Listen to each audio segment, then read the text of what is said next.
Hello, Hedy. Welcome back again.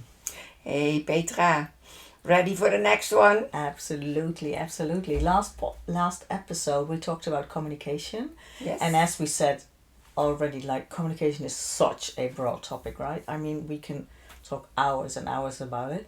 Maybe there's even a podcast out there just about communication. I have no clue. Never looked it up. But as we said, we are gonna deepen the communication a bit more in this episode. And when we talked about this, we talked about the different communication styles and colors. And you mentioned colors to me, and I was like, oh, I know that's disc. But apparently, your system is a bit different than the disc that I know. So we step aside from disc and we go into your explanation of the colors and the styles. Okay, thank you Petra. I'm looking forward. I'm ready to go and rock and roll again. First of all, I want to let you know that this color thing I have learned from Jerry Clark in the last century, in the late 90s. And he has earned his way and his millions in network marketing. He had a funny way of presenting. I went to a live training of him first for a few days. If I'm not mistaken, it was in Dallas. What I do remember is they had a huge shopping center around that. So after the training, I spent 2 more days in the mall. In the shopping mall. And Jerry told a story, and that got me really, I'm a storyteller and I like to listen to stories. He was telling about a girl, a young woman, who was living on the beach in a car. When you think living on the beach, you think on a beach bungalow or something. No, she was living in a car.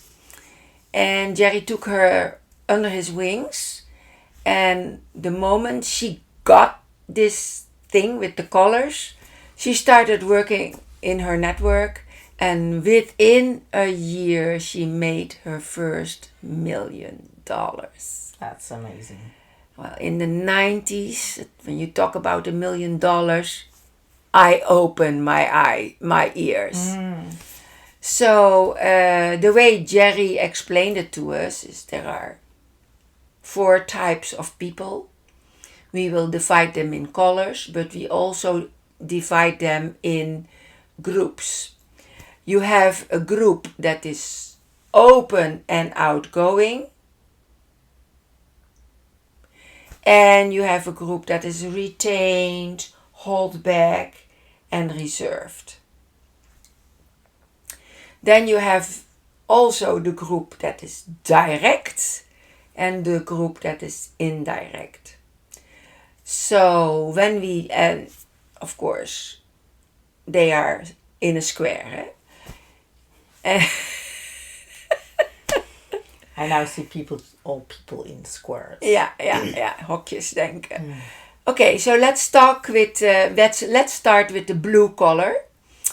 About 15% of the population is blue colored in network marketing. Also. In the communication style. In the communication it's style. It's not like Garrett. No. And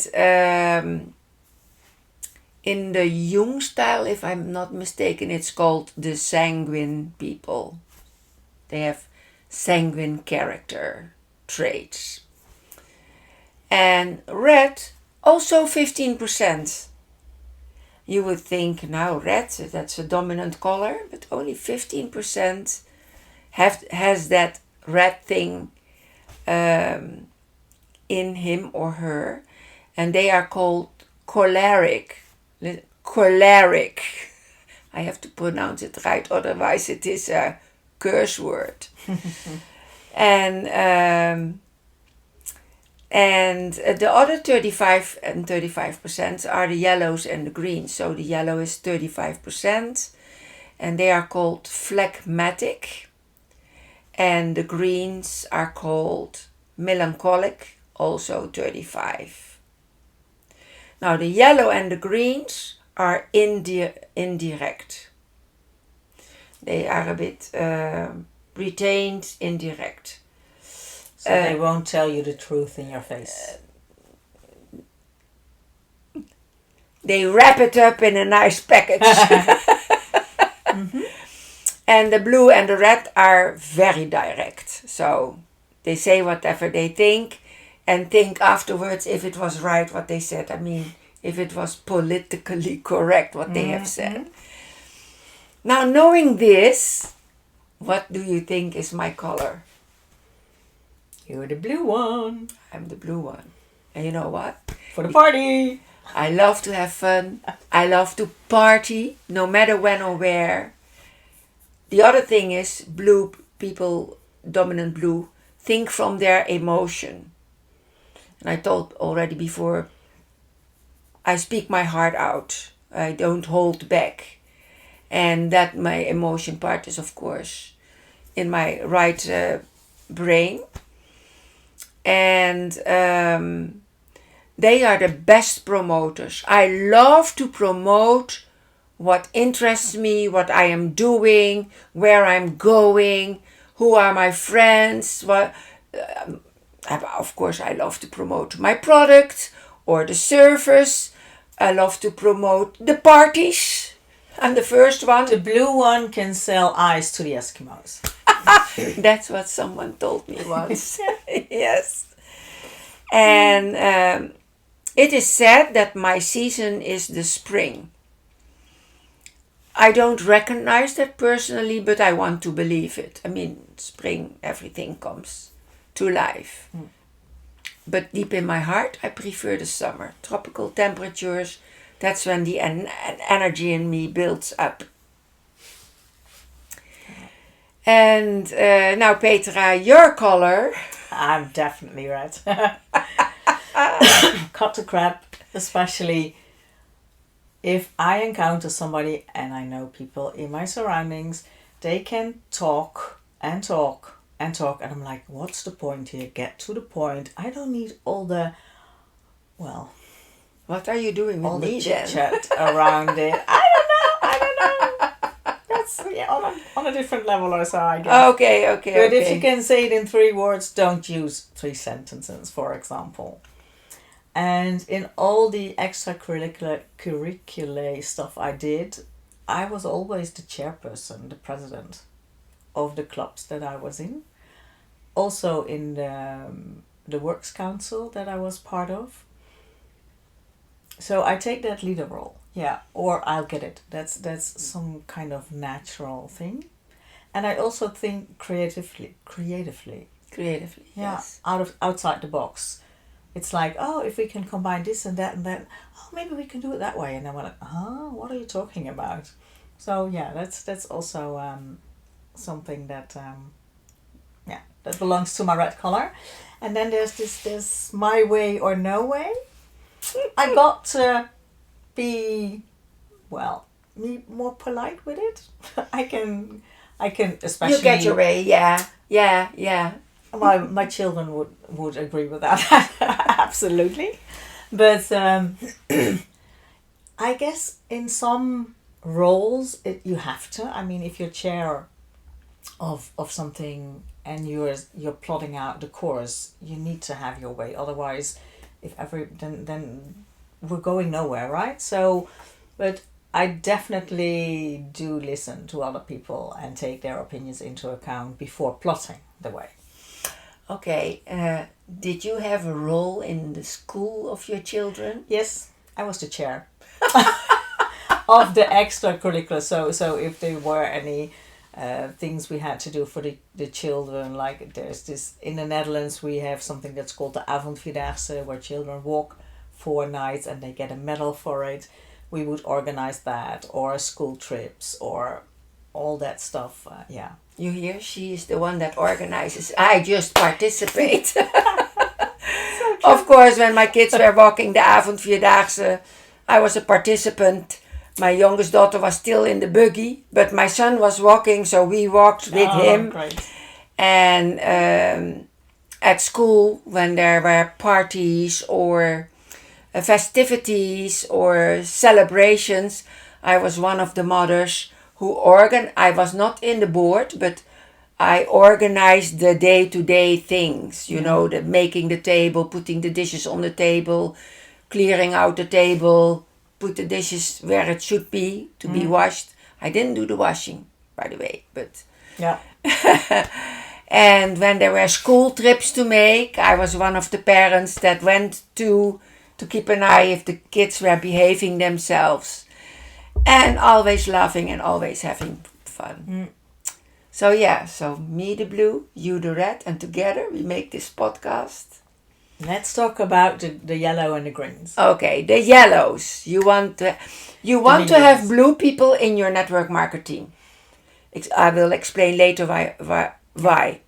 You want to have red people in your network marketing team. I will explain to you why. But definitely you need yellow people in your network marketing team. And that's because they are good listeners. They love to help others. They love to be of service. When you come into the room for the first time, they ask you your name, introduce themselves, ask your name, and say, "Oh, if you want, are you all by yourself? Are you with a party? You can take the first row or the second row if you want." And they guide the new people to a place where the person feels comfortable. Yeah, they make you feel welcome. Yeah, absolutely. They think linear, not out of the box, unless they have heard it so many times that they make the out of the box their linear. Yeah. And many of them react from their left brain. And their best season is supposed to be the summer. And I'm saying is supposed to be the summer because I have never seen a scientific report about the season in combination with the color of the people. No, me neither. It should be autumn in my case, but I do love the summer as well. Actually, I love kind of all seasons. Okay. I don't. And that brings me to the next group, and those are the green people. And you need them also in your team. They always want to be right, not because they think they are right, but because they've done all the research to be able to say that they are right. They are very analytical. Make calculations until 4 numbers behind the point. They think logically. That's all. And their favorite season is supposed to be winter. I can imagine something with that. And I'm saying that because I also have a very green part in me. One of my friends, he even says, if I need something green, if I need something, proof of something, I'll go to your green part. And, but you need them too. You need green people in your organization, and I'll tell you why.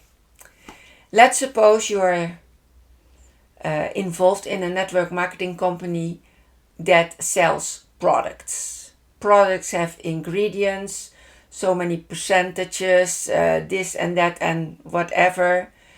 The green are searching and researching